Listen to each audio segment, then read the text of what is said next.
Perlukah kita takut pada kematian? Ibrani 11 ayat ke-16, firman Tuhan berkata, tapi sekarang mereka merindukan tanah air yang lebih baik, yaitu satu tanah air surgawi. Sebab itu Allah tidak malu disebut Allah mereka, karena ia telah mempersiapkan sebuah kota bagi mereka. Amin. Sahabat-sahabatku, teknologi tingkat tinggi, peralatan dokter super canggih, obat-obatan atau ramuan yang berkhasiat, dan secerdas apapun manusia, tidak ada yang mampu menahan, membatasi, dan menghentikan manusia untuk mengalami proses yang namanya kematian, yang dialami oleh semua manusia tanpa kecuali, tidak mengenal profesi, ras, jenis kelamin, dan usia. Firman Tuhan berkata, dan sama seperti manusia ditetapkan untuk mati hanya satu kali saja, dan sesudah itu dihakimi.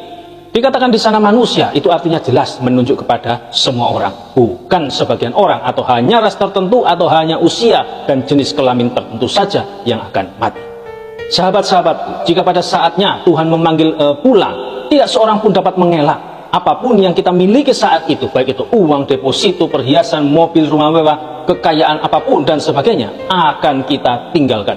Ayub berkata, dengan telanjang aku keluar dari kandungan ibuku, dengan telanjang juga aku akan kembali ke dalamnya. Tuhan yang memberi, Tuhan yang mengambil, terpujilah nama Tuhan. Di sini akibatnya apa? Akibatnya banyak orang tidak siap dan mengalami ketakutan luar biasa saat harus menghadapi kematian.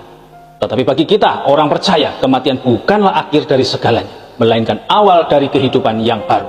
Rasul Paulus berkata, jika kemah tempat kediaman kita di bumi ini dibongkar, Allah telah menyediakan suatu tempat kediaman di sorga bagi kita, suatu tempat kediaman yang kekal, yang tidak dibuat oleh tangan manusia.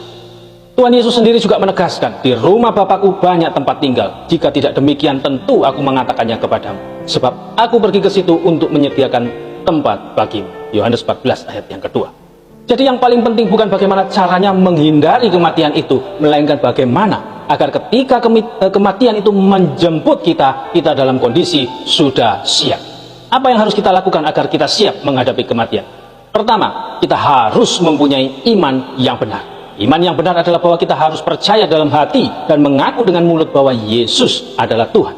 Itu ada di Roma 10 ayat 9 sampai dengan yang ke-10. Sebab jika kamu mengaku dengan mulutmu bahwa Yesus adalah Tuhan dan percaya dalam hatimu bahwa Allah telah membangkitkan Dia dari antara orang mati, maka kamu akan diselamatkan. Karena dengan hati orang percaya dan dibenarkan, dan dengan mulut orang mengaku dan diselamatkan.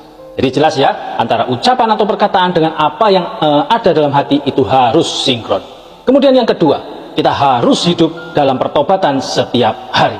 Karena firman Tuhan berkata, barang siapa menjadi milik Kristus Yesus, ia telah menyalibkan daging dengan segala hawa nafsu dan keinginannya. Itu dalam Galatia 5 ayat yang ke-24. Kita percaya, maka artinya kita siap. Jika kita siap, itu artinya kita tidak lagi takut pada kematian. Ya, orang percaya atau Kristen sejati tidak akan takut pada kematian, karena dia tahu ada satu tempat mulia yang sudah tersedia baginya. Itulah surga. Perlukah kita takut pada kematian? Orang Kristen sejati tidak perlu takut pada kematian. Amin. Haleluya. Amin. Tetap semangat, tetap percaya kepada Tuhan Yesus apapun yang terjadi. Tuhan Yesus memberkati. Shalom.